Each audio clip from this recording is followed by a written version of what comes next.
Hi, my name is Cassidy Lord. I'm a current master's student in the University of Georgia's Warnell School of Forestry and Natural Resources.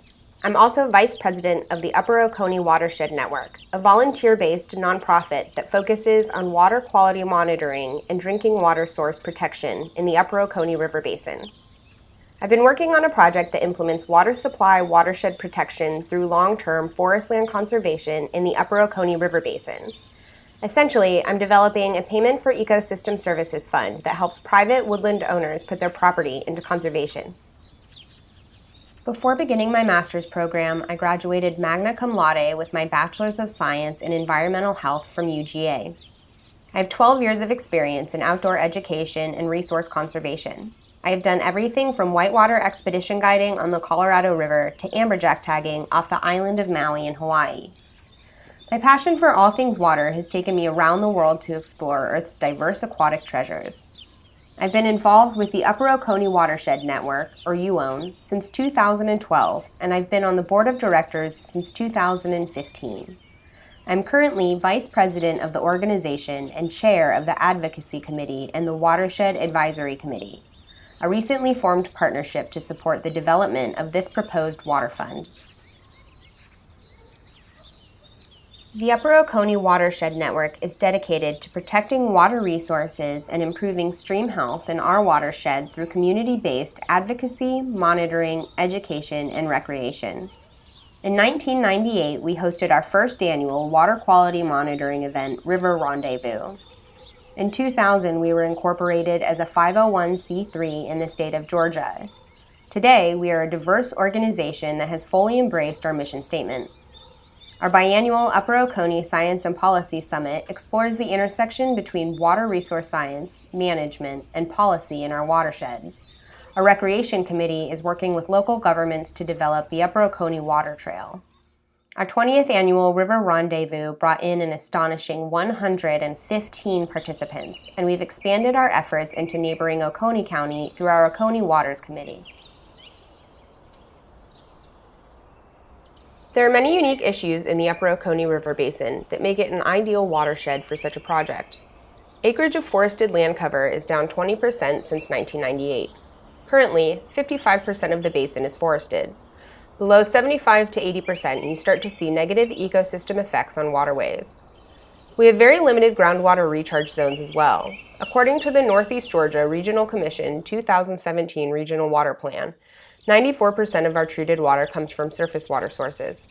39.1% of municipal use in the basin is consumptive, meaning that water never makes it back to local rivers and streams. As of 2017, there are 577,039 people living in the Upper Oconee Basin. That number is projected to increase by 52% to 877,099 in 2050. That's over 300,000 people that will need access to clean drinking water. Additionally, we have a very complex regional distribution system where some upstream users are receiving downstream water. If you look at the various aquifers across the state, you can see we're in a band labeled probable areas of thick soils. This is the crystalline aquifer system. Within this geologic formation, we're located in the area with the thinnest distribution of access to potable groundwater. The official environmental areas map of Athens-Clarke County shows that the only groundwater recharge zone is a tiny blip in the southeast corner of the county.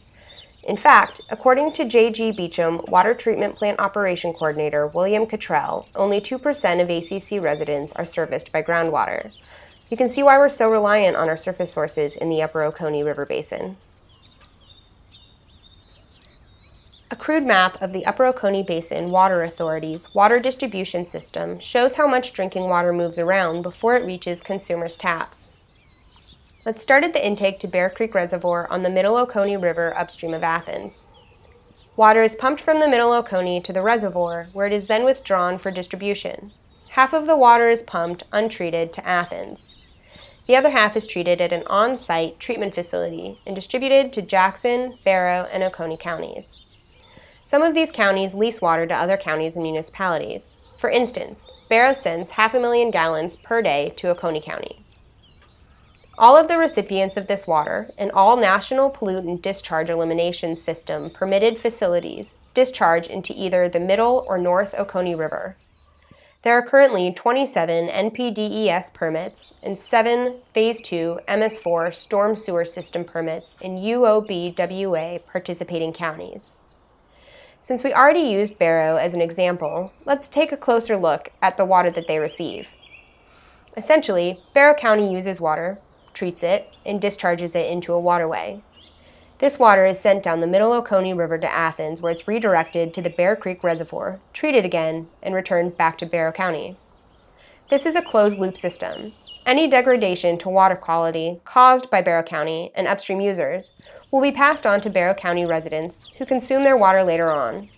Jackson County, upstream of Athens on the North Oconee, receives this water as well. These are just a few of the reasons why the Georgia Forestry Commission and Southeastern Partnership for Forests and Water are sponsoring the development of this drinking water fund. In order to be successful, a committee of invested stakeholders needs to convene to guide development and implementation of the fund. This committee will be comprised of model landowners and representatives from county utilities, county commissions, the Upper Oconee Basin Water Authority, land trusts, and other organizations.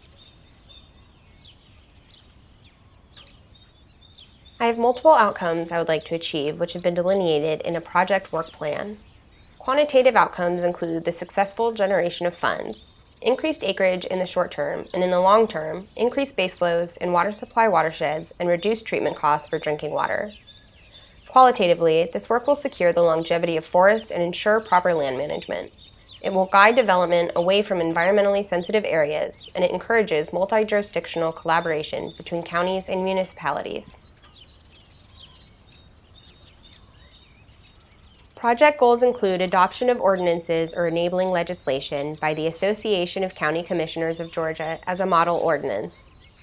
Funding needs to be leveraged to host a drinking water forum to educate stakeholders on the forest water connection and the success of drinking water funds. A drinking water workshop will be held as a working session to develop the structure of the fund and reach agreements about implementation. A GIS analysis also needs to be conducted for prioritization of conservation properties.